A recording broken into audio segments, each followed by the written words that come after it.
자, 이제 우리 책에요. 책의 335페이지 봐보겠습니다. 저당 상환 방법. 이렇게 보시면 돼요. 어쨌든 가장 중요한 건 요 그림 한 개를 반드시 기억하셔야 됩니다. 앞으로 시험 나면 무조건 이 그림 하나만 그려서 가시면 될 거예요. 자, 일단 첫 번째 여기 들어올 말이 중요한데 이게 뭔가 하면 원리금 상환액. 원리금 상환의 말뜻이 뭐예요? 그러니까 매기마다 원금 이자 합계내는 거죠. 그래서 아마 요 그림 우리 책이 어디 있는가 하면요. 337페이지 보니까요. 맨 밑에 저당 지불액의 변화에서 밑에 그 그림이 있을 거예요. 자, 일단 대출 초기, 대출 후기가 있는데 자, 요 그림은 딱 3개만 제가 그리겠습니다. 3가지 형태가 있어요. 첫 번째 보니까요. 이게 매년마다 동일하게 원금 이자를 내는 경우가 있어요. 두 번째 보니까요. 자, 일단 이거부터 하겠습니다. 보니까 매년 같게 내는데 뭘 같게 내고 있습니까? 요걸 연결하면 원리금이 매년 동일하다 해서 원리금 균등 상환이죠. 한 번 더요. 또 보세요. 이렇게 점점점 올라가는 방식이 있어요. 이렇게. 올라간다 이 말은 시간이 경과되면 원금 이자가 매년 올라가는 거죠. 이런 걸 뭐라 하냐 다른 말로 우린 최정식 상환 방식 이렇게 쓴다고요. 거꾸로 이 반대인 것도 분명히 있을 것 같아. 이렇게 점점 떨어지는 방식이 있어. 자, 이 말은 결국 뭐 있습니까? 원리금 상환액이 점점 뭐합니까? 감소하죠? 감소한다 이게 뭐냐? 우린 체감식 상환 방식이야. 원래 정확한 말은. 근데 요 말 대신 뭘 쓰냐? 원금 균등 상환이라는 용어를 쓴답니다. 구분 잘 하셔야 되고 두 개. 얘는 뭐 같은 거요? 원금 이자 합계 같은 거고 요거는요. 원금만 매년마다 동일하다 이렇게 보는 거예요. 자, 지금은 그 안에 있는 구조를 다 할 필요는 없어요. 일단 요 그림이 가장 중요한 거예요. 요 그림 반드시 하셔야 돼요. 그러면 실제 한번 해볼게요, 이제. 내가 10억이란 돈을 빌렸어. 그래서 10년 동안 매년마다 원금이자를 갚는데 실제 보니까 매년마다 원금이자 갚는 게 어떻게 달라지는 봐보자고요. 자, 첫 번째 보니까 매년 원금 지급액이 있을 것이고 또 매년 뭐 있습니까? 이자 지급액이 있습니다. 요거 둘러 합치면 매년 내는 게 뭐죠? 원리금 상환액이 나오겠죠. 그죠? 자, 일단 보니까 금리는 고정금리 10%일 걸 가정합니다. 자, 첫 번째 여기 있는 요거부터 할게요. 원금 균등부터. 원금 균등은 원금이 매년 같은 거죠. 얘는 뭐 있습니까? 대출기한 총 몇 년? 인대 대출액은요. 매년 얼마씩? 따라서 이 말은 뭐 있습니까? 매년마다 내는 금액이 1억씩 동일하게 낸다 해서 이게 원금 균등이에요. 쉽게 말하면. 그러면 이자 지급액은 반드시 뭐 있습니까? 남아있는 잔금에다가 이자를 곱해줍니다. 그래서 첫 해는 보는 거 뭐 있습니까? 이자 지급액이 1억 되겠지. 그죠? 10억에 10%니까. 그럼 결국 뭐 있습니까? 첫 해 원리금 상환액이 얼마요? 2억 될 거 아니에요. 자, 이제 나 1억 갚았어. 갚으면 남아있는 잔금은 9억 남아있죠. 9억에 대해서 이자 10% 얼마 됩니까? 9천이지? 그죠? 합치 얼마 됩니까? 그 다음에 이제 또 1억 갚았어. 8억 남아있을 거 아니에요? 그죠? 그래서 이자 금액은 보니까 8억에 대한 10%니까 이자가 얼마 됩니까? 8천 되겠다. 그죠? 그래서 이 3년째 원리금 상환액은 자, 보세요. 매년마다 1,000만 원씩 빠지는 거지. 그 다음에는 뭐 있어? 1억 7천, 1억 6천 해서 이렇게 항상 직선행태로 빠지게 돼 있어, 이게. 그죠? 그래서 이렇게 표현된 건 원검균등이다. 자, 두 번째. 원리검균등은 요 값이 같은 거예요. 매년마다 동일한 값이 되는 거예요. 자, 일단 원리검균등은 공식이 있는데 이렇게 합니다, 원래. 대출액에다가요, 나중에 다시 할 거예요, 이건. 그냥 논리만 봐보시라고. 저당 상수를 곱해주면요, 이게 매년마다 내는 이 금액을 알 수 있어. 그래서 현재 대출액이 10억이고, 그 다음에 대출 기간이 10년이면요, 10년 저당 상수 값이 여기에 0.16이나 원래 나중에 어떤 표가 있습니다. 그래서 얘는 매년마다 원리금 상환액이 1억 6천씩 매년 갚는 거예요, 사실은. 여기 곧 다른 말로 원리금 균등 상환이에요. 그럼 실제 이 구조를 보면 어떻게 되냐, 이렇게 되어 있습니다. 구조를 보면. 자, 첫 해 보니까 이자가 얼마요? 남아있는 잔금에 대해서 10억에 대해서 10% 아닙니까? 이자 얼마요? 1억이잖아. 여기 있는 요 금액을 둘 다 합친 게 얼마냐? 요 값 나와야 돼. 첫 해 갚았던 원금 상환액은 6천 되겠지. 그죠? 자, 그 다음에 1년째 보니까 원금 6천 갚았어. 남아있는 잔금은 9억 4천 남아있죠. 자, 그 다음에 2년째 보니까 이제 뭐 있습니까? 이자 10%에다 이 잔금 곱해주면 이자가 나온다고. 그래서 2년째 9,400이란 이자를 갚습니다.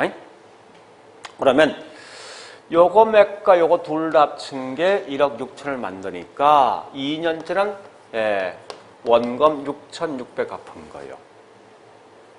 그럼 이제 뭐 있습니까? 2년째 남아있는 잔금은 8억 7,400 되겠다죠? 400. 또 여기다 이자 금액 10% 곱해주면 8,740. 네? 8,740.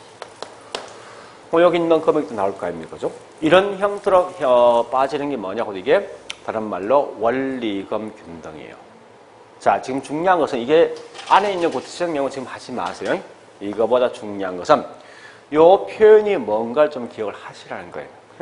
이 표현이. 그래서 여러분 최정식은 이런 걸 할 수 없습니다. 만들 수가 없어. 자, 일단 논리는 뭔가 하면은 요거 세 개 맞아. 원금 균등은 매년마다 원금은 같은데, 매년마다 원금은 같은데, 그죠? 원금 지급액은 같은데, 이자 금액이 어떻게 됩니까? 점점 줄죠. 그죠? 그래서 합치면 결국은 원리금 상환은 점점 감소하니까 이게 원금 균등이고, 원리금 균등은 매년 뭐 있습니까? 내는 원금이 작게 똑같다는 거예요. 고려하시고, 반대로 최정식은 초기는 적게 했지만 나중에 점점 더 내는 금액이 올라간다 해서 이게 최정식이랍니다. 요 그림만 지금 기억하시라고. 안에 있는 이 구조는 지금 하지 마세요. 알 필요 없으니까 지금은. 그래서 우리 거기 있는 책에 보니까 제일 중요한 게 뭐냐? 337페이지 밑에 뭐 있습니까? 그 박스 있죠? 그래프 그거만 기억하시면 되겠습니다. 이런 참고로 있죠. 그 그래프가 보니까 여러분 이 세 개 같을 수는 없어. 요 점이 같은 점이 안 나와. 절대. 우리 그 책은 보니 똑같이 돼 있는데 그건 아니에요. 굳이 그렇게 그리지 말고 자기 그냥 편한 대로 그리시라고. 관계없으니까. 자, 일단 그 정도 보시고 됐습니다. 넘어갑니다. 339페이지. 양갈로 5번 기타 상환 방식 그냥 넘어갑니다. 과감하게. 그 다음 341페이지. 자, 큰 4번 한국의 주택금융공사. 자, 한국주택금융공사인데 그럼 요 내용은 제가 지금 하지 않습니다. 하지 않고 그냥 넘어갈 거예요. 왜냐하면 뒷장 가볼까요? 한국도 주택 관련돼 있는 돈을 빌려주는 방식, 크게 두 가지 방식이 있어요. 큰 2번 뭐가 있습니까? 요 말이 뭐냐? 원래 정확한 말이 이겁니다. 우리 이걸 정확한 말은 보금자리로네, 보금자리. 요 말 뜻이 뭐냐 이거죠. 집을 살 때 돈이 없는 분은 은행 돈을 끌어와서 뭐 있습니까? 집을 살 수 있는 거지. 그렇게 해주는 제도가 분명히 있다는 거예요. 그래서 보금자리론이 있는데 그 안에 가장 대표적인 뭐 있습니까? 뭐 설명이 쭉 있어요. 있는 그냥 넘어갈 거예요 지금은. 특히 지금 하고 있는 우리 한국의 부동산 금융은요. 아마 제가 5월까지는 거기서 완화할 겁니다. 왜 그런가 하면 이게 항상 안에 있는 내용이 바뀌거든요 계속. 그래서 언제 하는가 하면 제가 뭐 있습니까? 7월부터 아마 할 거예요. 그래서 이건 딱 한 번만 들으면 금방 알 수 있는 거예요. 지금 됐으면 이 내용 보지 말라고. 어차피 나중에 법 좀 바뀔 거니까. 요거 하고 자 한 번 더 가볼게요. 쭉 넘어가서 346페이지 큰 3번 뭐가 있습니까? 주택연금제도. 보통 이걸 가지고 다른 말로 영목이지. 자, 요 두 개 개념만 생각하죠. 자, 여기 보세요. 요거는 뭔가 하면 돈이 없는 분한테 돈을 빌려주어서 집을 사게 만들어주는 거야. 용 거꾸로 연세가 있는 분이 퇴직하고 난 다음에 생활비가 없으면 이 집을 담보로 해서 마치 연금 형태로 돈을 받아서 뭐 있습니까? 생활비를 쓰는 방식이 여기에 주택연금이에요. 그러니까 요거는 젊은 계층이 보통 집을 사기 위해서 돈을 빌려주는 거. 요건 집을 가지고 뭐 있으면 내가 생활비 형태로 쓰는 게 주택연금이에요. 그 두 개에 대한 개념을 생각하시죠, 지금은. 일단 그렇게 하시고요. 나머지 내용은 그냥 쭉 넘어갑니다. 자, 그런 다음에 이제 실제 공부할 건 어디를 보시는가 하면요. 353페이지.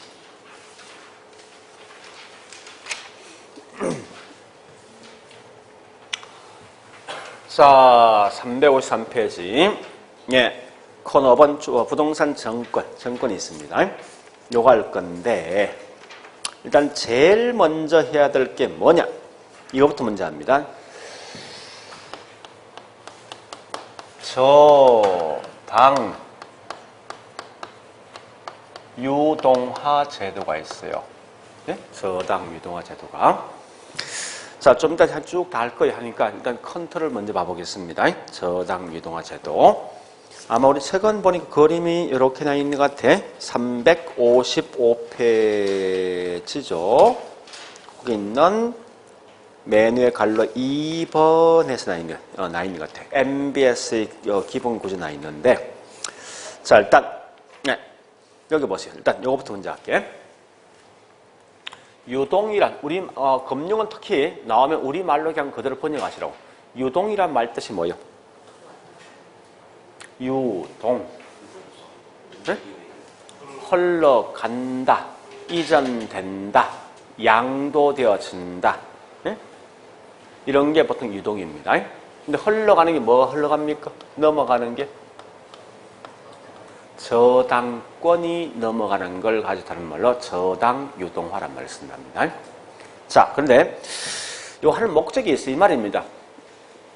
우리는 보통 이제 돈을 빌려갈 때 누구한테 빌려갑니까? 빌려주는 기관들, 은행들이지. 근데 엄청나게 많은 사람이 돈을 빌려갈 때 은행들은 어떻게 자금을 끌어올 것인가 하는 문제 아닙니까? 그냥 단순하게 우리 일반인들은 뭐 있습니까? 돈을 빌려간다만 생각하지 말고 은행들은 그 많은 차입자에 빌려줄 때 그 돈을 어디서 끌어올 것인가 하는 문제예요. 여기까지 한번 봐보자는 거예요, 지금부터. 그러면 자, 이런 틀을 보겠습니다. 첫 번째 돈을 빌려갈 수 있는 사람이 누구냐? 요게 차입자. 그 다음에 돈을 빌려줄 수 있는 사람이 누구죠? 대출자지. 빌려주는 기관 누구죠? 대출기관이라는 용어를 쓴답니다. 그러면 이때 맨 먼저 차입자 은행한테 뭐합니까? 저당 설정하죠? 지금 우리 보통 부동산에서는 저당이라는 용어를 쓰는데 실제 민법상 이건 저당권이지. 그죠? 저당권. 그래서 저당권 설정되면 다시 뭐하면 이렇게 돈을 빌려줄 거 아니에요. 그럼 한번 따져보자고. 국민은행이 결국은 이 집이 없는 분한테 집을 가질 수 있는 그런 기회를 만들어줄 목적으로 자금을 1,000억이라는 돈을 가지고서 돈을 빌려준다 가정합니다. 했을 때 이론상에서 한 명당 빌려갈 수 있는 금액이 1억씩 빌려갈 수 있고, 우리 보통 주택 관련돼 있는 대출은 대부분 장기 보통 20년, 30년 장기간 빌려준다고. 그래서 30년간 빌려준다 할게 이렇게. 그러면 이론상에서 선착순 몇 명? 1,000명이지. 그죠? 1,000명 빌려주면 은행들은 뭐 있습니까? 이 자금이 완전 다 고갈될 거 아니에요. 그죠? 근데 이 고갈되었을 때 이게 30년간 자금이 묶여있잖아요, 이제는. 그런 결과 뭐 있습니까? 이것 때문에 여기 있는 은행들은 뭐 있습니까? 유동성 위험을 뭐 있습니까? 가질 수밖에 없다고. 그래서 우리 옛날에 뭐 있습니까? 1998년도에 금융대란 발생했던 이유가 뭐 이것 때문에 발생했다고. 자, 그러면 여기 있는 은행들은 뭐 있습니까? 돈을 다 빌려준 결과 더 이상 빌려줄 수가 없을 거 아니에요. 또 유동성 위험이 있다고, 그죠? 그래서 할 수 없이 이제 요 잡았던 저당권을 가지고 또 다른데 팔아서 자금을 조달을 받습니다. 판다 이 말은 결국 뭐 있습니까? 누군가에 또 돈을 빌려가는 거 아닙니까? 빌려줄 수 있는 기관들을 뭐라냐? 대출기관. 이제는 얘가 이렇게 저당권을 판다 이 말은 결국은 저당을 잡고 돈을 빌려가는 게 이제는 얘가 차입자 입장이 될 수밖에 없다고. 그죠? 그래서 자, 이렇게 돈을 빌려가는데 먼저 할 것은요. 가만히 보니까 이 용어 자체가 똑같은 두 개 있단 말이에요, 이게.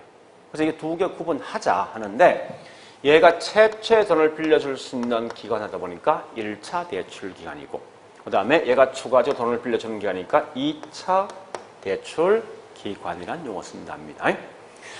자, 그러면 참고로 여러분들 1차 대출 기관 가장 대표적인 예가 뭡니까? 은행이지. 그죠? 이런 걸 보통 다른 말로 뭐라 하냐? 이 말 대신 금융기관이라는 용어를 써도 하자 없습니다. 같은 말이 이거? 그다음 밑에 있는 얘를 뭐라 하냐? 같은 말이 저당 유동화 중개기관. 이렇게 써도 하자 없습니다. 기관. 같은 말이에요.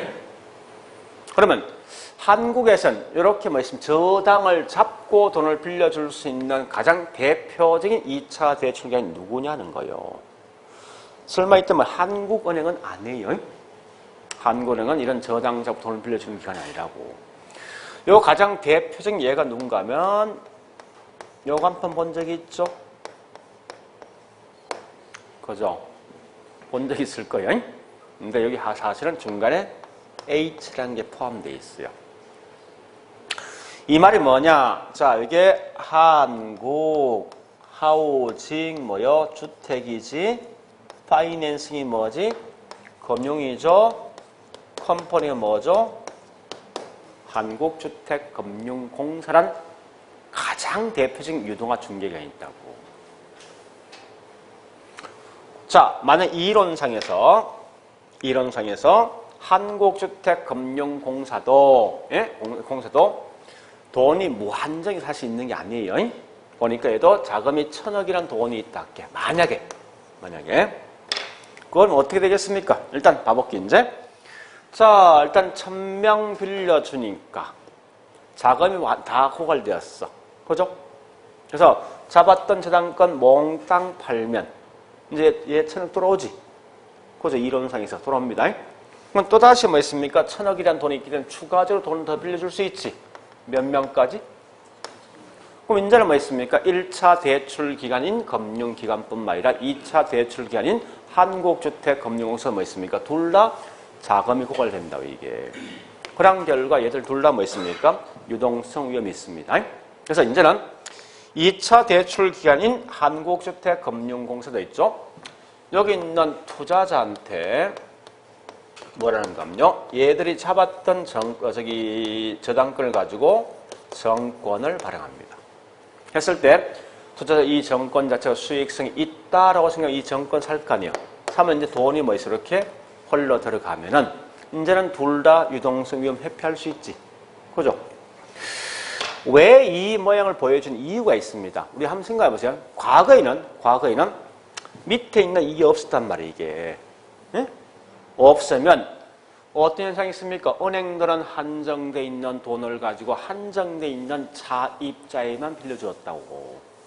이제는 뭐 있습니까? 밑에 있는 이런 기관들이 있으면요. 가장 큰 장점은 똑같은 요 돈을 갖고 있지만 일단 1,000명 빌려주고 저당 잡은 걸 팔면 1,000원 들어오죠. 오면 또다시 빌려줄 수 있을 거 아니에요. 또 얘들도 뭐 있습니까? 예, 잡았던 저당을 가지고 이런 정권 등을 발행하면 자금이 확보되니까 결국은 유동화의 궁극적 목적은 더 많은 사람에게 돈을 빌려줄 수 있는 그런 장점이 있다는 거예요. 동시에 뭐 있습니까? 얘들이 돈을 빌려줌에 따라 돈이 고갈될 수 있는 유동성 위험을 회피할 수 있는 이런 장점이 있어요, 이게. 그래서 여러분 이 자체가 사실은 굉장히 중요합니다. 그러면 잠시 자, 여기서 이제 용어 좀 정리합니다. 이 정권이란 말이 크게 두 개 있어요. 우리 금융이란 말도 크게 두 개 있지 않습니까? 그죠? 지분 정권과 부채 정권 두 개 있습니다. 지분 정권이 같은 말이 뭐냐? 곧 이게 주식. 그러니까 지분이 같은 말이 주식입니다. 그러니까 부동산을 통해서 만들어진 주식이 뭐냐? 곧 그게 우리가 알고 있는 리츠라는 게 있어요. 그 다음에 펀드, 네? 뮤추얼 펀드 같은 게 뭐냐? 곧 이게 다른 말로 지분 정권이에요. 거꾸로 뭐 있습니까? 부채 정권. 부채 정권 이름 이 말입니다. 우리 보통 쓰고 있는 용어 중에 이 말 많이 쓰죠? 채권. 그지? 채권이 이 말 준말이야. 그러면 부동산을 통해서 만드는 채권이 크게 세 개 있습니다. MBS, 그 다음에 CMBS, 그 다음에 ABS가 있습니다. 자, 일단 용어를 먼저 정리합니다. 용어 정리. 리츠는 요 말 약자야.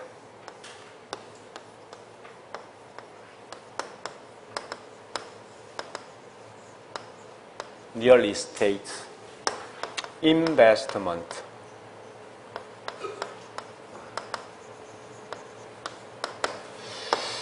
이 말에 대한 약점, 트러스트. 그래서 Real Estate 뭐냐? 이게 부동산. Investment 뭐 있습니까? 투자지. 트러스트가 뭡니까? 자, 이거는 아니 그냥 액면 그대로 번역해. 나 투자한대. 어디에다가?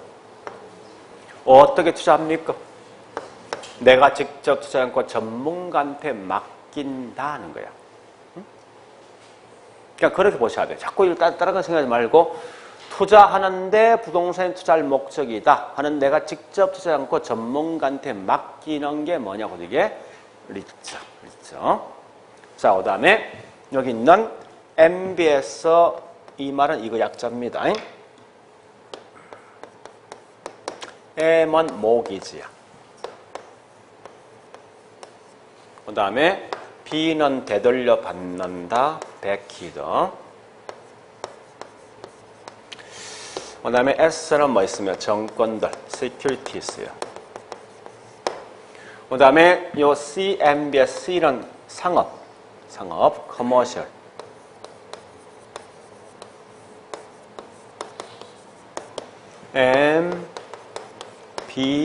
MBS입니다. 이 ABS는 A는 asset, 자산을 가지고 담보로 해서 정권을 발행한 거예요, 이게. 자, 요 말 약자인데 여러분들은 먼저 할 것은 요 BS란 용어를 먼저 하셔야 돼요. BS. B란 건 되돌려 받는 S 정권들이요. 종이 쪽지야. 즉 무슨 말이냐? 우리 항상 자동차 사면 뭘 사야 되지? 채권 사지. 채권이 요 종이 한 장 아닙니까? 요 종이는 보니까 100만 원짜리인데, 예? 여기 보니까 5년 만기, 이자가 3%. 이렇게 살 거 아닙니까? 그죠? 사면 결국 뭐 있습니까? 만기 되었을 때 반드시 이 종이 쪽지 주면 원금 이자 주는 거 아니에요. 그죠? 이런 게 우리가 알고 있는 BS야, 쉽게 말해서. 그러면 이 BS라는 말을 학자들마다 이 쓰는 용어 달라지는데 어떤 분은 뭐라 쓰냐? 이걸 담보, 부성권. 어떤 분은 담보, 채권.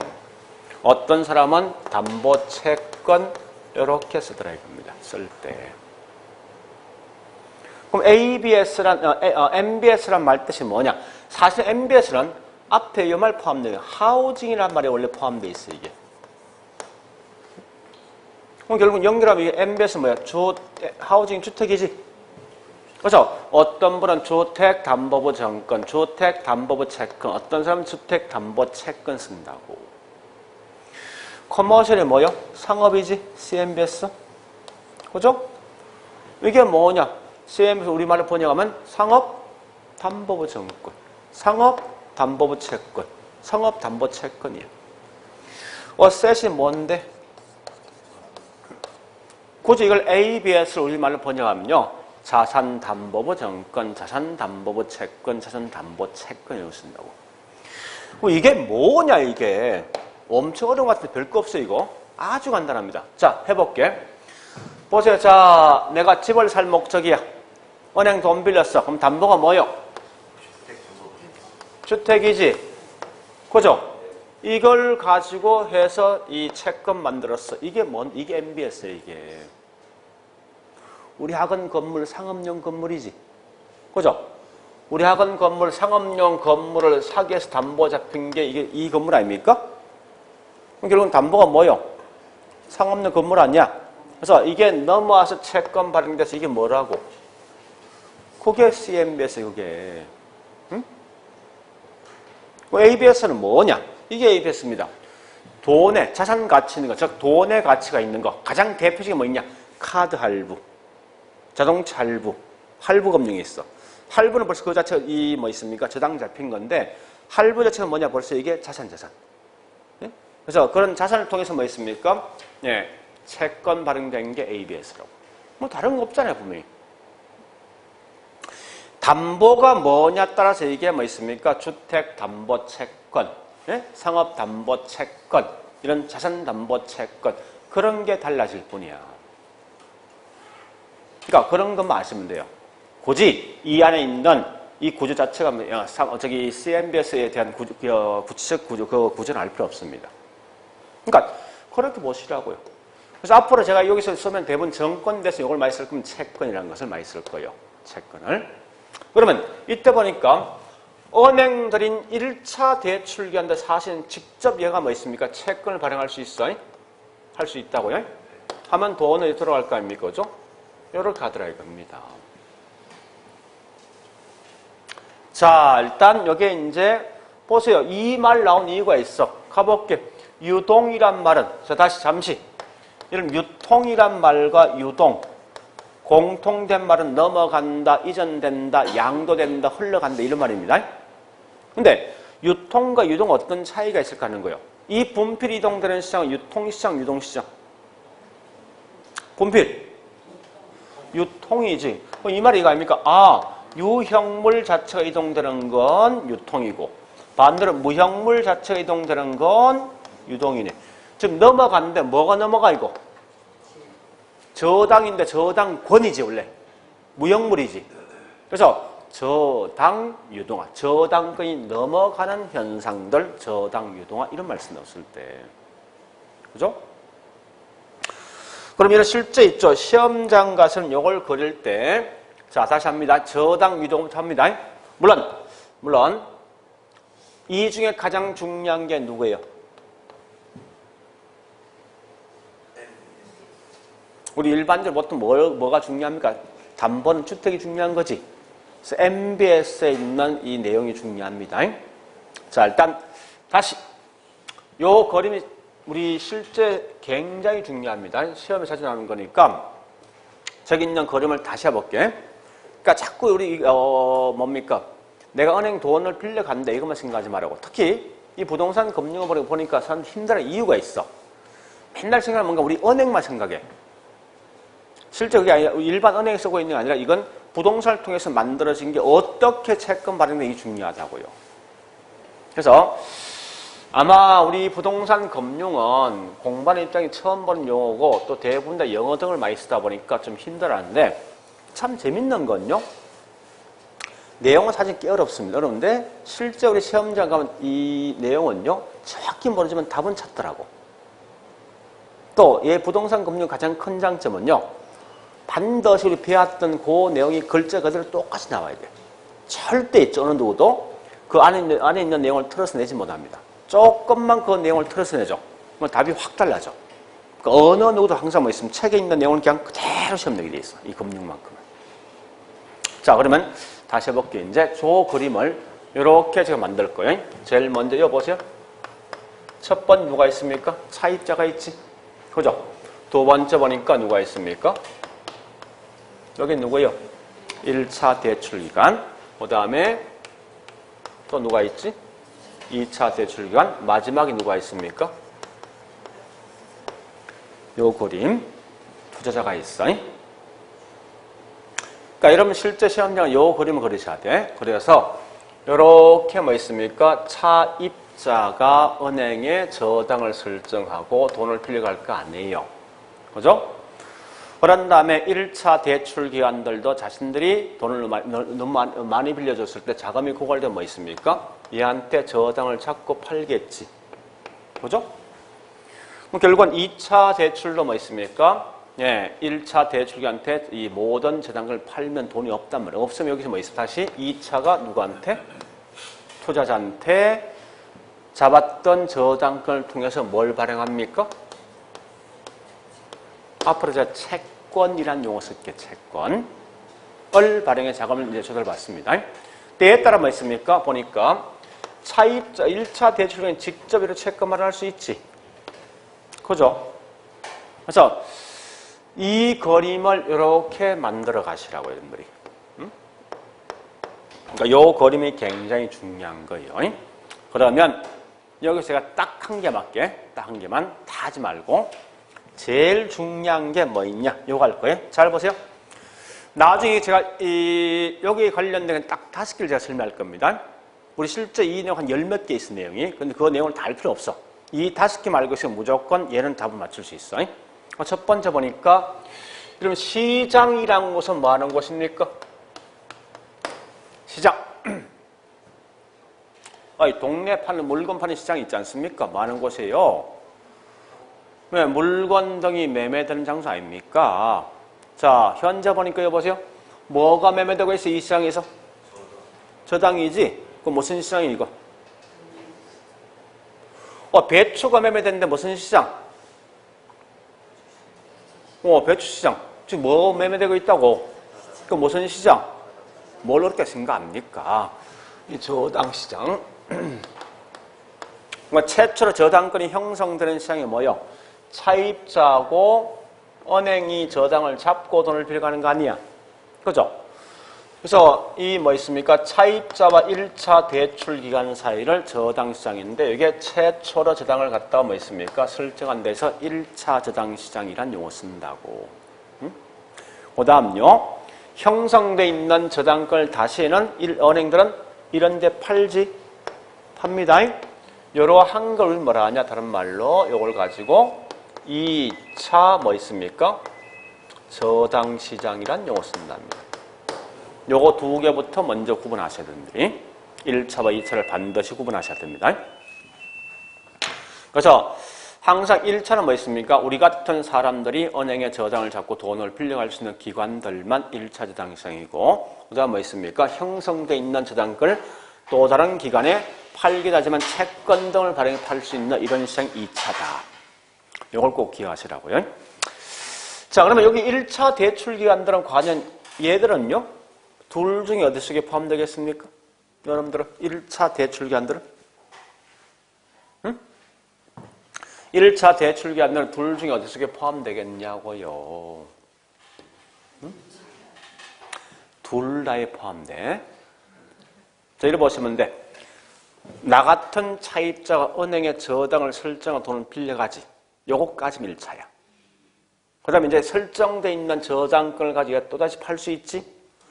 요게 뭐니? 2차란 말이에요. 그래서 1차 대출기관들은 1차 저당시장 또는 2차 저당시장 둘 다한테 포함됩니다. 자, 일단 머릿속에 요거는 꼭 기억하셔야 돼. 요거는. 그래서 일단 이렇게만 정리하고 다음에 가면 이걸 좀 더 확대할 겁니다. 그래서 일단 이게 뭐냐 다른 말로 우린 저당 유동화 제도라는 용어를 쓴답니다. 그래서 여기에 우리 아마 책에 설명된 게 보니까 어디 있는가 하면요. 이쯤 가 있는 것 같아. 357페이지 보세요. 양갈로 5번에서 그죠? 저당시장 구조. 이 말보다 원래 저당 유동화인데 자 밑에 갈로 1번 1차 저당시장 나와 있죠? 그래서 동그라미 1번 볼까요? 자, 그거 보시면 가장 중요한 키워드가 있어. 동그라미 1번 중요한 키워드 뭐 있으면 뭐와 뭡니까?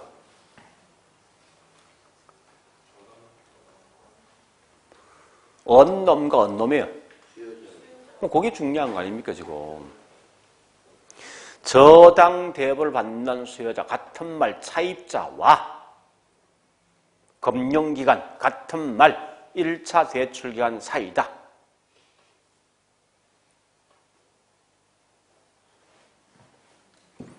그 다음 자 D장요. D장에 그리고 2번 2차 저당시장 동그라미 1번 개념 보니까 저당 대출기간 이 말보다 정확하면 1차 대출기간 그렇죠? 1차 대출기간과 다른 기관 투자사에서 저당을 사고 파는 시장이다.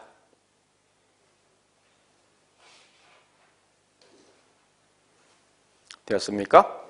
자, 그 다음요. 그러면요, 잠시 하나 더 합니다. 357페이지. 357, 맨 위에 보니까 갈로 3번 나 있습니다. 자, 발행기간. 여기 보세요. 이제 그 발행기간이 뭐냐, 이 말입니다. 채권 발행기간. 여러분, 채권 발행 누구 합니까, 여기서?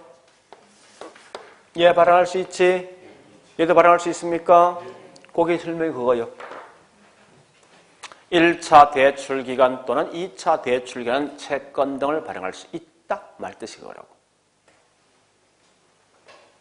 지금은 그 정도까지 말 거예요. 자, 다시요. 이 제목이 뭐라고 이게?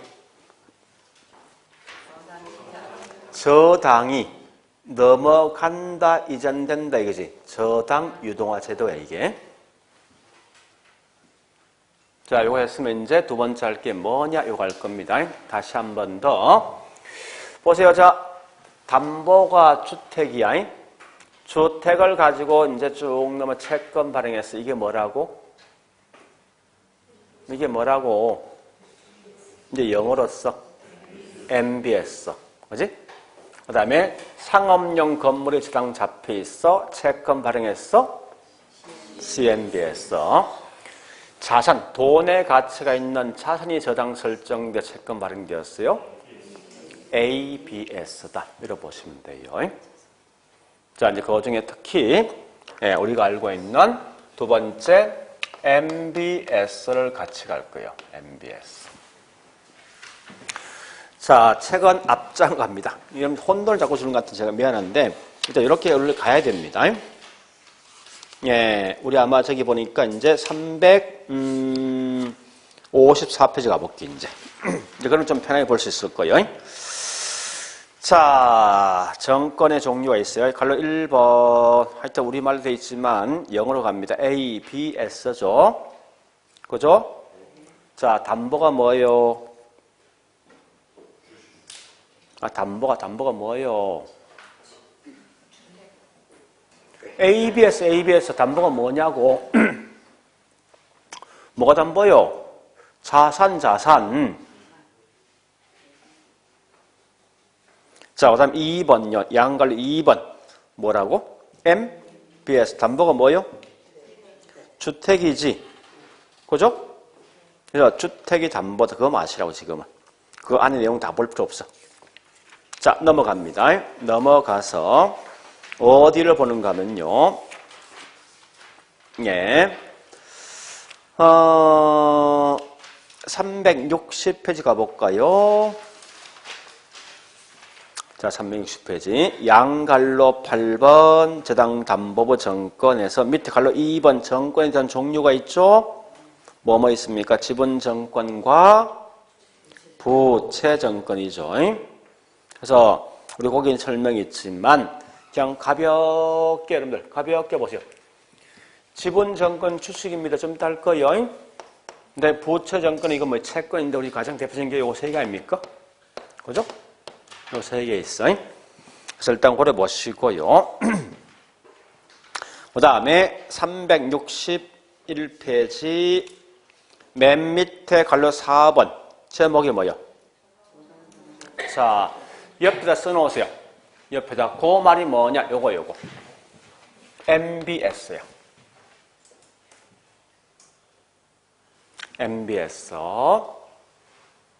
MBS. 자, 여기 보세요. 이 말이 이 말. 우리 요 묶고식을 뭐라 합니까? 이거 뭐라는 거 이거? 분필이지. 근데 분필도 안에 종류가 있잖아. 노란색도 있고 빨간색, 흰색이 있지. 마찬가지예요. MBS란 그 상품 안에 여러 개 종류가 있어. 있는데 얘도 절대 우리말로 된 걸 보지 말라고. 자, 일단 밑에 박스 있죠? 크게 몇 개 있습니까? 상품 종류가? 4개. 자, 종류 갑니다. 첫 번째 뭐가 있습니까? 종류 보니까 M, P, TS. 두 번째 M, BB. 여기 보세요. 자, 세 번째 갑니다. 세 번째 뭐요? 자, 여기 보세요. 그 말 나온 게 이렇게 나왔어.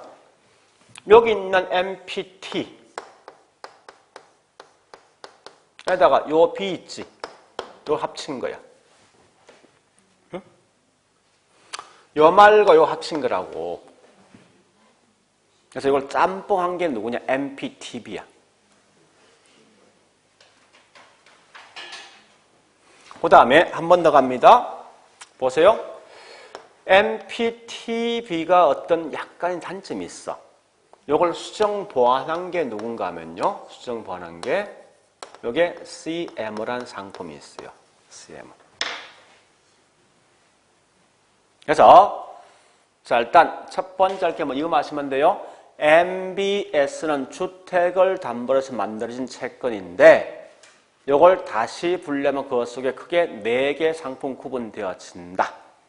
첫 번째 MBB, 두 번째 MPTS, 세 번째 이걸 짬뽕했던 MPTB, 마지막에 다계층 구조인 CMO 이 4개 있습니다. 그래서 여러분들 일단 이렇게 상품 이 4개 제목이 있지? 지금은 제목 기억하세요. 또 그 안에 우리 뒷장으로 설명되어 있는데 그 안에 있는 뭘 우리말로 된 걸 보지 말고 지금 그게 중요한 거예요. 이런 상품이 4개 있더라.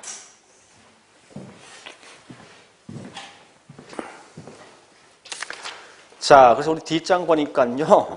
360페이지 동그라미 1번 그죠? 뭐 저당 채권, 이체 정권, 뭐 또는 이체 정권인데 이걸 MPTS고 동그라미 2번 MBB 나 있고 우측에 뭐 있습니까? 3번은 MPTB가 있고 뒷장 보니까 4번 CM 이런 다양한 내용이 있습니다. 있는데 지금은 그 내용 다 하지 마세요. 이런 정도 종류가 있다는 것만 기억하시라고. 있다는 것만. 자, 일단 그런데요. 우리 실제 시험은 여기 보세요. 요게 저당 유동하고 요게 같이 항상 묶여서 한 문제, 묶여서 무조건. 하나로 묶여서 한 문제 나오게 돼 있어, 무조건. 자, 이렇게 이제 보시면 될 거예요. 그러면, 예, 일단, 이번 시간 했던 것까지만 좀 정리할게요. 그런 다음에 좀 다른 거 설명합니다.